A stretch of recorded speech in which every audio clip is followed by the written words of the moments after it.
Bonjour et bienvenue sur les clés de la réno. Vous vous lancez dans la rénovation ? Alors vous êtes au bon endroit. Les clés de la réno, c'est le podcast qui vous accompagne tout au long de votre projet pour aménager et décorer la maison ou l'appartement qui vous correspond. Je suis Alison, aujourd'hui architecte d'intérieur et décoratrice. Je vous propose ici mes conseils et mes astuces pour transformer votre projet en un intérieur beau, chaleureux et fonctionnel dont vous serez fiers. Je suis passée par là. Je sais ce que c'est que de devoir gérer une rénovation en plus de son quotidien. C'est pas toujours une partie de plaisir, mais ça en vaut tellement la peine au bout du compte. Seul ou avec un invité, laissez-moi vous aider à simplifier les étapes, vous apporter les clés dont vous avez besoin pour que votre projet se passe au mieux. Imaginez, vous saurez enfin par où commencer et comment faire les bons choix. Retrouvez-moi aussi sur Instagram, c'est tout simplement les clés de la réno podcast pour encore plus de partage et de retour d'expérience. Allez, on y va ?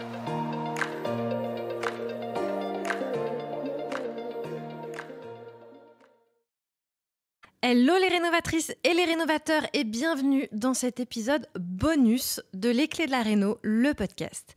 Alors pourquoi cet épisode bonus ? Parce qu'aujourd'hui, on va parler d'un sujet qui va, je l'espère, te donner des clés pour avancer sereinement dans ton projet de rénovation, que tu sois en recherche ou dans la préparation de ton projet. Tu vas effectivement découvrir un plan d'action complet pour créer la maison de tes rêves sans stress, tout en optimisant ton budget et en maîtrisant chaque étape du chantier. Et donc pourquoi bonus ? Parce qu'en fait, c'est la méthodologie que j'applique dans la Réno Academy. Parce que oui, je me suis rendu compte que très souvent, parce que vous me posez la question en DM sur Instagram, vous qui m'écoutez sur le podcast, vous ne savez pas comment je travaille et comment je peux vous aider avec vos projets de rénovation, quand bien même vous êtes à l'autre bout de la France, parce qu'effectivement, ce n'est pas un problème.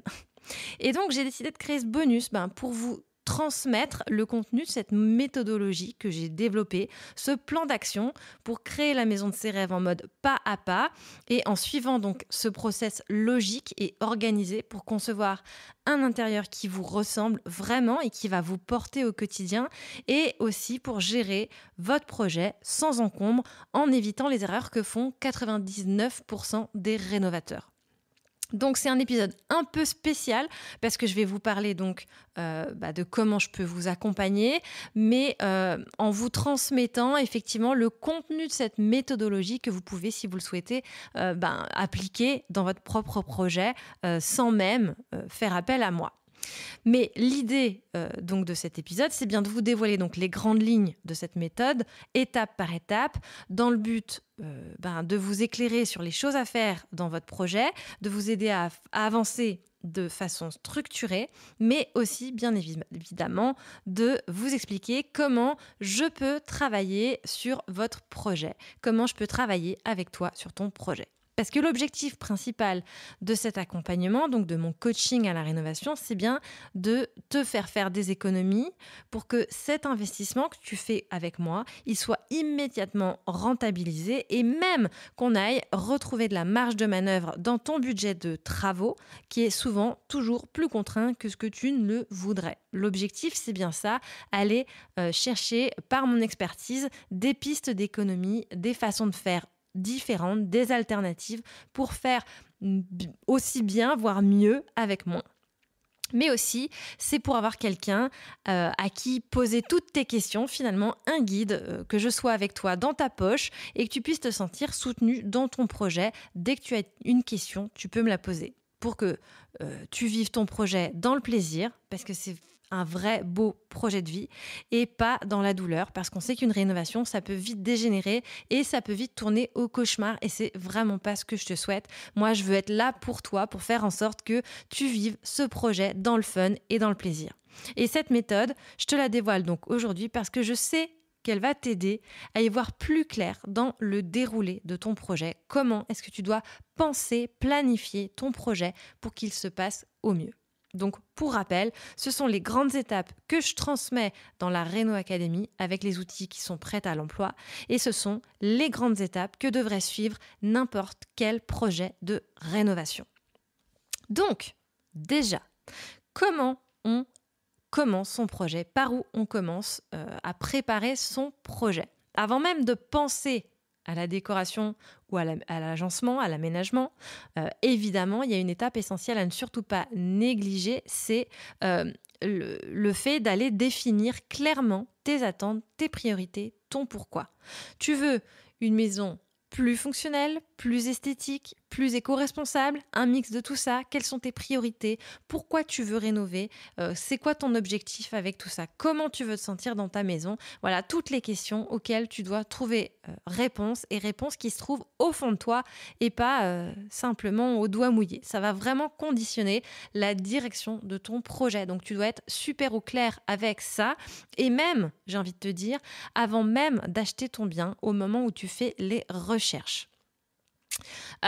Ensuite, effectivement, il va falloir analyser le potentiel de la maison que tu rénoves. C'est aussi une étape très importante, faire l'état des lieux de l'architecture, des réseaux, de la structure, enfin l'état des lieux techniques. Chaque bien a ses atouts, mais chaque bien a aussi ses limites. Comment tu vas pouvoir les transformer pour effectivement transformer ces contraintes en originalité à ta créativité et faire en sorte que ce soit la signature de ton projet. Par exemple, comment une vieille maison peut être pleine de charme, mais peut-être qu'elle a aussi des murs porteurs qui vont rendre certains travaux plus complexes. Et c'est pour ça qu'il est important, effectivement, d'aller faire un état des lieux technique un peu poussé pour savoir ce qui est possible, faisable ou pas, et comment tu vas pouvoir prendre en considération ces contraintes techniques pour en faire des atouts de charme de ton projet. Tout ça doit être vraiment pris en compte dès le départ pour pas être surpris au dernier moment.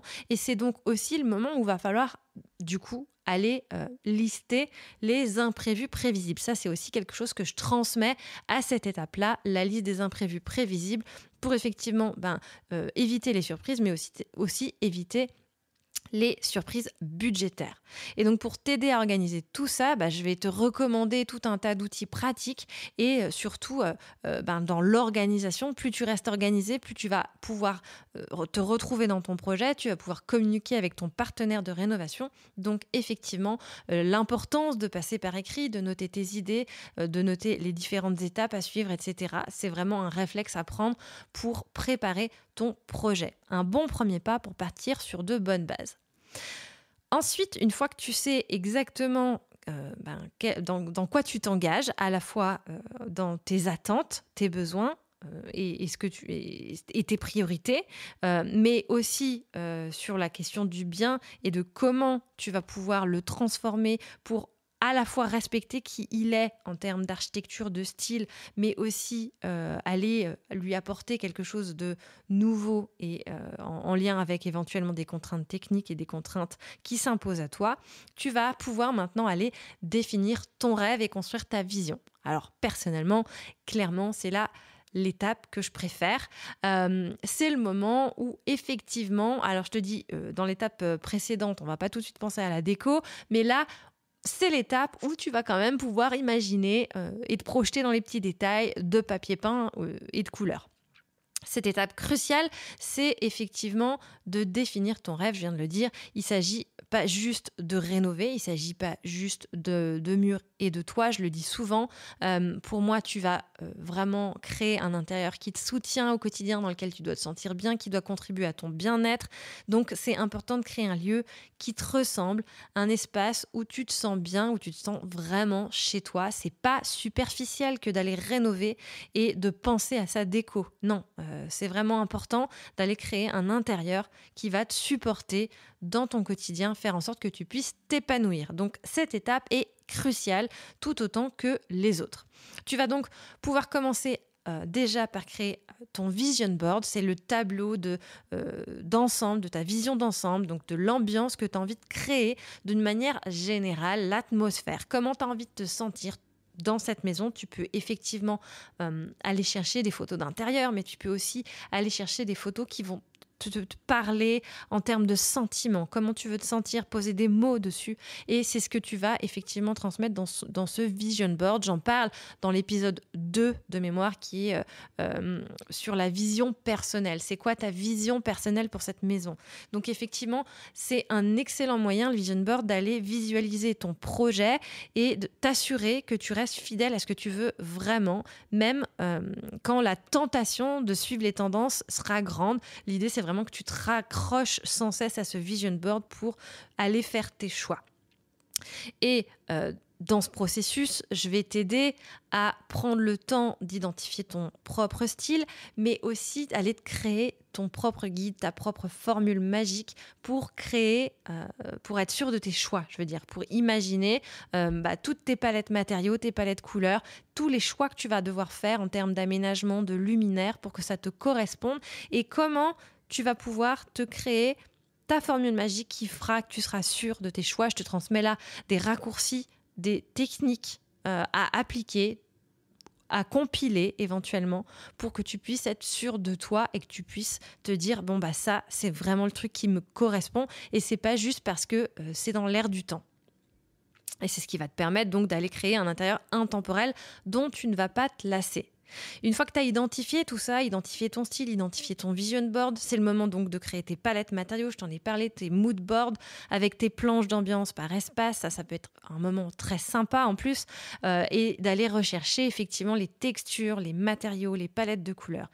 Tu prends le temps ainsi donc de te fixer tes propres limites pour être sûr de toi. C'est important pour éviter de trop t'éparpiller et de prendre des décisions hâtives qui vont inévitablement te faire regretter certains choix. Là, non, tu pèses le pour et le contre, tu te crées ta trame pour effectivement être sûr de toi. Et c'est le moment aussi où on va parler, on va comparer, je t'aide à comparer toutes les possibilités qui s'offrent à toi.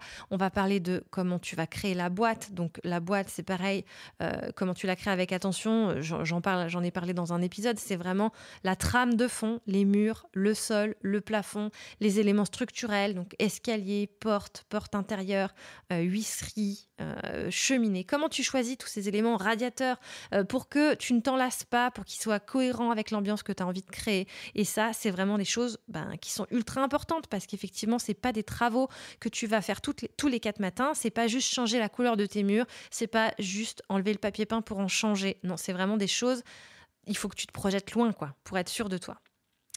Ensuite, une fois que tu as pu identifier tout ça et que tu es sûr que tu as ta vision, que tu te projettes, tu vas pouvoir passer à l'étape de l'aménagement, donc établir ton plan d'aménagement.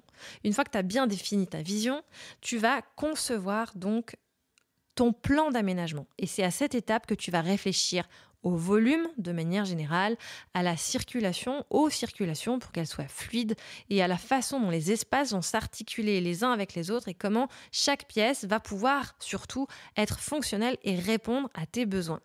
C'est en posant les choses en 2D, donc par écrit, avec ton plan, une fois que tu as fait ton métré, que tu vas pouvoir imaginer comment optimiser les mètres carrés, évidemment, mais comment faire en sorte que cet intérieur, il réponde réellement à tes habitudes, à ton mode de vie, tout en évitant la casse, puisque l'objectif, c'est effectivement de limiter l'impact de tes travaux, donc de l'enveloppe budgétaire de tes travaux. Et l'idée, c'est de rendre l'espace agréable à vivre, fonctionnel et fluide, tout en répondant donc à ton cahier des charges. Tu ne veux pas te retrouver avec des pièces qui soient trop petites, trop grandes, mal orientées, mal conçues. Quand tu repenses l'agencement, il va vraiment falloir que tu te demandes comment je vais m'y sentir au quotidien, comment j'ai envie de m'y sentir au quotidien. Mais c'est aussi le moment de regarder l'orientation de ta maison pour positionner les pièces de la façon la plus adéquate en fonction des heures de la journée, de la lumière et de comment tu as envie de te sentir de cette façon dans ton aménagement et dans tes espaces. La clé, même dans un petit espace, c'est vraiment de créer un intérieur qui te correspond vraiment et d'aller optimiser les mètres carrés. Donc surtout quand c'est petit, effectivement, comme on l'a dit. Je te conseille naturellement de partir de ton plan de l'existant, d'aller prendre des mesures précises, de faire un relevé des cotes le plus précis possible. Et ça, bien avant d'aller signer chez le notaire, il faut vraiment profiter du temps que tu peux avoir un peu incompressible entre la signature du compromis et la signature de l'acte chez le notaire pour prendre tes mesures et imaginer tout ça, que ce soit donc l'étape précédente en définissant ton style, tes mood boards, etc., mais aussi ton aménagement, tes plans, et donc de les dessiner à l'échelle pour que, effectivement, à la fois tu puisses visualiser tes idées, comparer les scénarios, les différents scénarios, voir celui qui te correspond le mieux, celui qui coûte le moins cher éventuellement, celui qui répond le mieux à ton cahier des charges, t'assurer que tout ça soit cohérent, et aussi pour que tu puisses avoir des éléments clairs à transmettre aux personnes que tu vas solliciter pour obtenir des devis, que ce soit effectivement des artisans ou alors que tu choisisses de faire les travaux toi-même, que tu saches exactement ce que tu as à faire. Ou que tu transmettes les bonnes indications à ceux qui vont faire pour toi, en tout cas. En lien, alors ça arrive en 4e étape, mais c'est évidemment quelque chose que tu fais un peu en parallèle dès le début, le budget. Effectivement, prendre la mesure de ton budget. Dès le départ, dès la visite, tu commences tout de suite à établir un budget estimatif et il s'affine au fur et à mesure que tu avances dans les différentes étapes jusqu'à ce que tu aies un aménagement clair et définitif puisqu'effectivement, tout est lié. Le budget, il est partout en rénovation. Donc, peu importe les choix que tu fais, ils vont avoir un impact sur ton budget. Et c'est un aspect qui souvent peut faire peur parce qu'effectivement, en rénovation, ça peut aller très très vite. Et il est possible, malgré tout, de gérer tout ça sans se ruiner. C'est effectivement l'importance d'aller anticiper et d'être réaliste dès le départ, dès le moment où tu vas estimer à ta première visite pour que ton budget travaux soit fiable, que tu aies anticipé ton enveloppe d'imprévu en fonction de la prise de risque que tu prends et de l'état de ton bien, et qu'au moment où tu vas éventuellement demander ton emprunt à la banque, donc avant même d'avoir signé évidemment, ce soit cohérent et conforme à ce qui t'attend. Donc effectivement, c'est un aspect clé. Estimer correctement ton budget, c'est non seulement savoir combien tu vas dépenser, mais c'est aussi comprendre comment chaque poste de dépense peut fluctuer. Donc effectivement, comprendre comment chaque choix que tu vas faire va avoir une conséquence à la fois sur le coût des matériaux, mais aussi sur le coût de mise en œuvre et comment ça peut faire varier les prix, les postes de travaux. Voilà, c'est comprendre tout ça. Et c'est aussi ce que je t'apprends dans cette partie-là, effectivement. Je te conseille de diviser ton budget par grandes catégories, naturellement, le gros œuvre, le second œuvre, les aménagements, les matériaux. Et surtout, n'oublie pas de prévoir donc cette fameuse marge pour les imprévus. Une fois que tu as listé tes imprévus prévisibles, tu peux estimer un pourcentage que tu vas dédier aux imprévus entre 10 et 20%. Ça dépend vraiment de l'état de ton bien et de l'ampleur des travaux que tu entends réaliser. Effectivement, plus le bâti est ancien et plus tu prends de risques qu'il y ait des surprises au moment, plus tu avances dans tes travaux, des surprises structurelles qui vont donc coûter plus cher. Donc, je t'invite à prévoir davantage quand c'est le cas, plutôt que quand, effectivement, c'est un appartement des années 80. Tu vois l'idée. Et en outre, effectivement, il va exister de multiples solutions pour faire des économies, à la fois dans les choix d'aménagement, dans les choix de matériaux. Tu vas pouvoir effectivement opter pour des matériaux de qualité, mais à des prix raisonnables. Et ça, c'est l'importance de pouvoir capitaliser sur quelqu'un qui a une expertise comme moi, où tu pourras aussi, effectivement, on le sait, économiser en allant récupérer des éléments chinés, des éléments de seconde main, des éléments de récupérer, de fin de chantier. Voilà, en allant sur une rénovation qui se veut aussi plus éco-responsable. Cela te permettra de conserver une certaine flexibilité tout en optimisant ton budget. Et dans cette partie-là, il y a un outil hyper important que je t'invite vraiment à créer. Moi, je l'appelle le tableau magique, mais en fait, c'est le tableau de suivi de ton projet, tout simplement. C'est une gestion de projet, une rénovation, tout simplement. Moi, tu sais, dans mon ancienne vie professionnelle, j'étais chef de projet. Dans la culture, j'ai géré des budgets à plusieurs millions d'euros. Donc, effectivement, La rénovation, en ce sens, c'est un peu similaire. C'est une gestion de projet. Tu dois avoir un planning de projet, savoir qui fait quoi, quand, combien de temps ça va durer, qui en est responsable, qui doit faire le reporting éventuellement pour te dire un peu où ça en est. Donc, que ce soit tes artisans, tes partenaires de réno, etc. Donc, il y a plusieurs acteurs à gérer et tu es vraiment chef de chantier, chef de projet et également, effectivement, sur le suivi budgétaire. Donc, c'est hyper important d'avoir un outil complet dans lequel tu vas retrouver tous ces éléments. C'est ce que je propose donc avec le tableau magique, mais c'est ce que tu peux te créer tout seul en allant créer effectivement un tableau Excel. Et chaque onglet va interagir l'un avec l'autre. Tu vas retrouver donc le planning de projet, le budget estimatif, puis le tableau de comparaison des devis, puis ton tableau de suivi de budget, ton tableau de suivi de facture, éventuellement de débit sur ton emprunt pour savoir où tu en es si tu as fait un prêt immobilier. C'est aussi un endroit où tu peux effectivement suivre tes commandes de matériaux, faire tes calculs de quantitatifs matériaux, trouver tous tes comptes rendus de chantier si tu as décidé d'en faire et puis effectivement aller intégrer jusqu'à tes PV de réception pour en garder la trace. Enfin, en tout cas dans le tableau magique tel que je l'ai conçu, c'est vraiment la Bible de ton chantier comme j'aime l'appeler, puisque tous les onglets vont te permettre d'avoir tout au même endroit, que ce soit à la fois ta planification de travaux, ton planning de chantier ou ton suivi budgétaire. Donc, c'est là où tu gères tes ressources, ton temps et ton argent, clairement. Ensuite, dans la partie 5, l'étape 5, on va passer à l'action. Donc là, c'est le moment d'agir. Une fois que tu as ton plan, ton budget, ton cahier des charges avec éventuellement un book réno, c'est le book dans lequel tu auras rassemblé ton vision board, tous tes mood boards, tes palettes matériaux, ta liste de références matériaux à transmettre à tes artisans. Donc, une fois que tu auras tout compilé, que tu seras au clair exactement avec ce que tu veux faire, que tu l'auras décliné en plan et que tu auras établi donc ton budget et tes priorités, eh bien, il va falloir s'attaquer à la phase concrète. Effectivement, c'est d'une part planifier les étapes de ton chantier et également aller consulter les artisans. Donc, effectivement, une fois que tu auras pu avoir toute cette base de matière et que tu auras pu planifier tout ça et poser tout ça par écrit, tu vas ensuite passer à l'étape numéro 5, le transformer en réalité. Donc c'est là où on va commencer à planifier les travaux, donc où il va falloir que tu comprennes comment les étapes d'un chantier se succèdent de façon logique pour que tu puisses prioriser tes travaux et planifier ton chantier. C'est là où, par exemple, moi, je te transmets un calendrier type de travaux pour une rénovation standard et qui est ensuite à personnaliser selon tes problématiques et tes contraintes.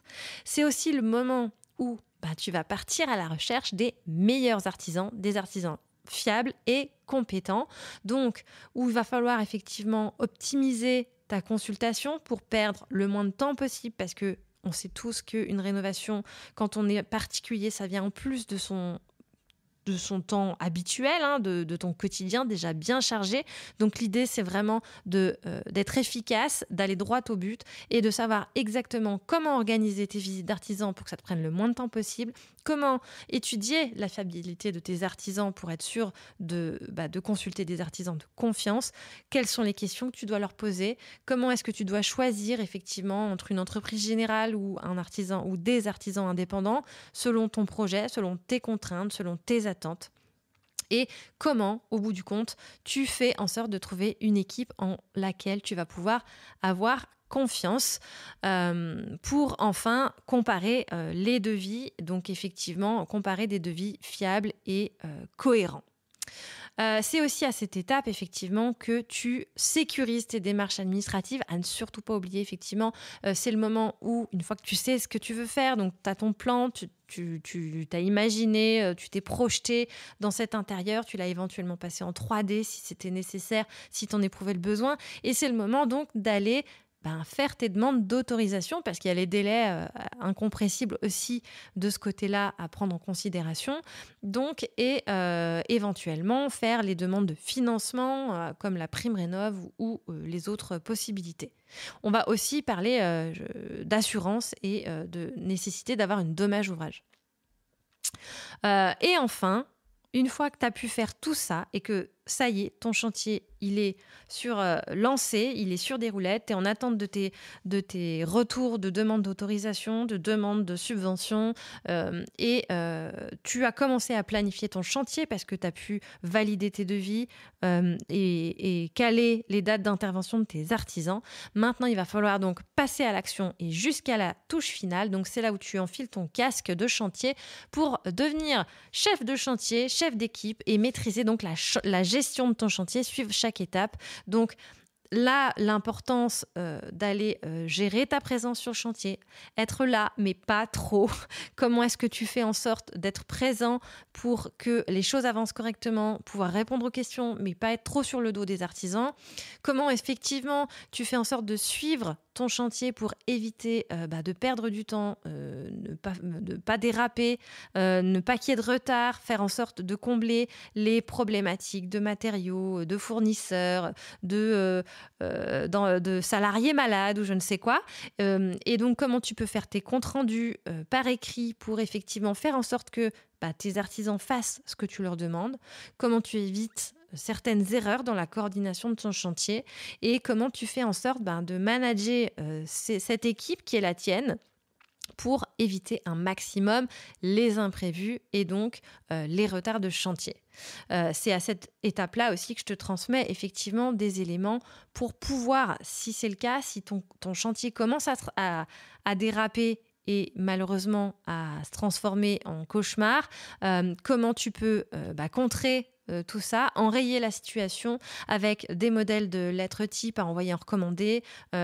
Comment est-ce que tu peux faire en sorte de faire venir les artisans, éviter un abandon de chantier, éviter de te faire avoir, tout simplement, pour éviter d'avoir à mettre en œuvre une situation de médiation, voire de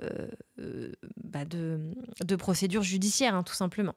Et également, comment est-ce que tu vas préparer la fin de tes travaux et la réception de ton chantier, parce que c'est vraiment une étape qu'il ne faut pas négliger et que souvent, en tant que particulier, on a tendance à négliger parce qu'on se dit, ça y est, enfin, le chantier arrive à son terme, enfin, c'est terminé, je me concentre sur l'organisation du déménagement et tout ce qu'on a à faire quand il s'agit effectivement de changer de maison. Mais en fait, il y a la réception avant et il y a cette étape-là qui est indispensable parce que c'est le point de départ de tes garanties, des garanties auxquelles tu pourras prétendre en cas de malfaçon, de vices cachés, de problématiques liées à ton chantier, ou que ce soit même en termes d'équipement non fonctionnel. Enfin, il y a tout un tas de situations dans lesquelles tu pourrais avoir à mettre en œuvre ces garanties. Et ça, c'est bien du coup de le prendre en considération et de l'avoir en tête. Vraiment, quand tu te lances dans un projet de rénovation, c'est jusqu'à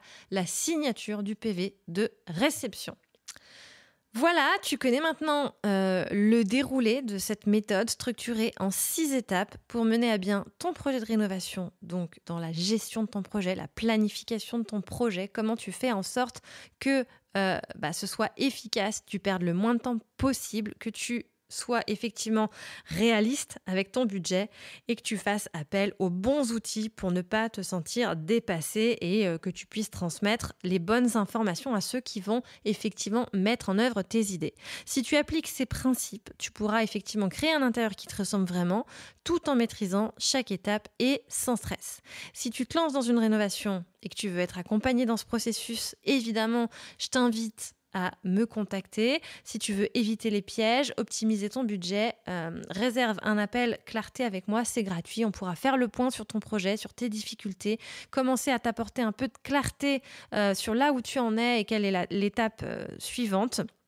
Tu trouveras le lien en description de cet épisode où tu peux aussi évidemment m'écrire sur Instagram. Je serai ravie d'échanger avec toi. Je te remercie de ton écoute et je te dis à très bientôt.